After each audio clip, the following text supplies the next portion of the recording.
that's a nice change. I'm also happy that he didn't step into my space.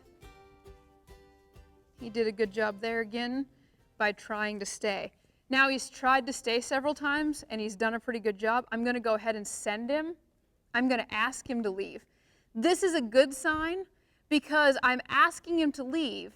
And although it's not the best thing for the fact that he's not moving away from the stick and string, but it is a good sign that he's getting quiet to it. So that right there is him having a struggle with when he's supposed to go and when he's supposed to stand. Now he's kind of in a stuck mode where he switched gears, but now he's switched into standing still, and now he doesn't want to move. So this horse is having a lot of trouble with making emotional transitions, which also end up showing up as physical transitions. He's not sure, when I go to lunge him around here, he's not sure how the trailer fits into this whole thing. So you kind of saw him go up there and look at it like it must be part of the problem. He's not really sure. I'm going to do the same thing this direction where I'm going to toss this stick and string up over his back and let him process some of it in motion.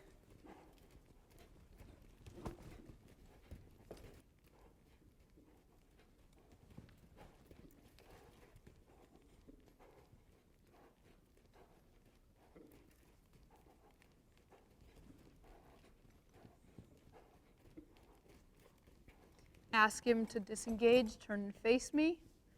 That was much better. One step I can handle. See if he'll let me toss it up over him. That right there, again, is another great example of him.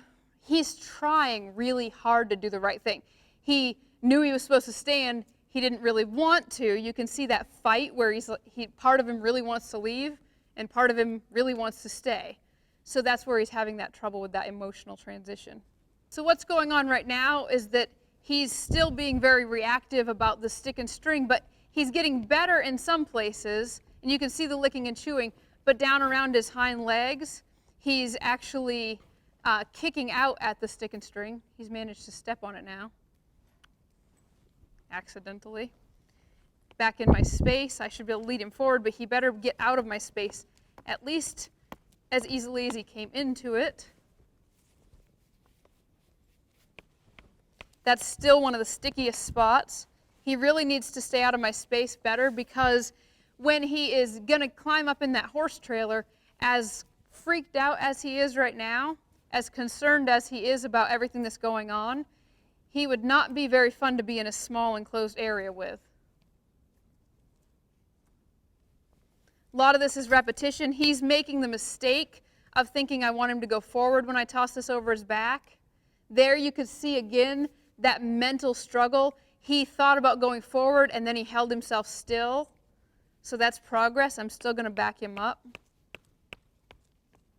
Now it's interesting because you still see where he's getting dull in some places, but that's also a sign that he's getting more quiet.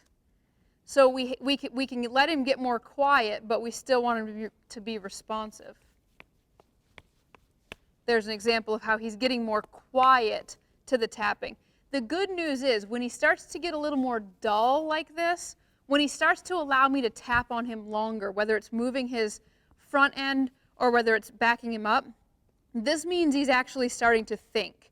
When he was just reacting and jumping out of his skin, he wasn't really taking the time to think. And so right now I'm tapping on this cannon bone, hoping I can get him to pick that foot up and set it down just a little bit further back. It's a backup cue that's different than grabbing on underneath the halter and pulling back like that. It's more effective because it's more of a body language cue. It's something I can apply more pressure to. It keeps me out of his body space. The little head nod is because he's not sure. He can't figure it out. So he's thinking, by the way, if you wanted to teach him to say yes, we could release right there. And I could eventually teach him that when I tapped on his cannon bones, if he went like this, that I would stop, which is why I shouldn't stop right then. The owner might not be happy if we teach her horse to say yes when we tap on the cannon bone. There you see it happening again. That's one of those accidental rewards sometimes people will accidentally teach the horse to do by rewarding. I like that he's slowing this down. When he does this, as he slows that thinking down like that, he's telling me that he's shifting into a different frame of mind. He's not completely there yet, but you can see that he's starting to shift into a different state of mind.